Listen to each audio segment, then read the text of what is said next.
Chicken மட்டனும் இல்லாமல் பாய் வீட்டு குஷ்கா எப்படி செய்யுதுன்னு பார்க்கலாமா?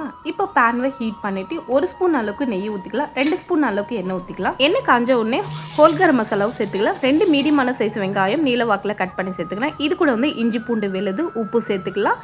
அதுக்கப்புறமா தக்காளி, பச்சை மிளகாய் சேர்த்து நல்லா ஃப்ரை பண்ணிவிட்டு இது கூட மஞ்சள் தூள், மிளகாத்தூள், தனியாத்தூள் சேர்த்துக்கலாம். கொஞ்சமாக தண்ணி ஊற்றி நல்லா மிக்ஸ் பண்ணி விட்டுக்கலாம். அதுக்கப்புறமா 1 கப் அளவுக்கு சோயாவை நான் ஊற வச்சு சேர்த்துக்கிறேன். நீங்கள் பெரிய சோயா கூட எடுத்துக்கலாம்.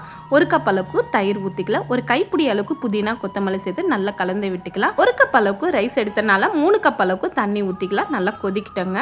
பாருங்கள், நல்லா கொதிக்குதே. இப்போது ரைஸுவை பாஸ்மதி ரைஸு சேர்த்து நல்லா கலந்து விட்டுக்கலாம். இப்போ இந்த டேஸ்ட் பார்த்துக்கோங்க, உப்பெல்லாம் கரெக்டாக இருக்கான்னு பாருங்கள். நல்லா ஒரு 50% குக் ஆகிடுச்சு. இப்போ தம் போட்டு மூடி வச்சிடலாம். ஒரு 10 நிமிஷம் மீடியம் ஃப்ளேமில் வச்சு குக் பண்ணி எடுத்துக்கலாம். பாருங்கள், நல்லா வெந்துருச்சு. இப்போ லாஸ்ட்டில் 1 ஸ்பூன் அளவுக்கு நெய் ஊற்றி நல்லா கலந்து எடுத்துக்கலாம். அவ்வளோதாங்க, சூப்பரான பாய் வீட்டு குஷ்கா ரெடி.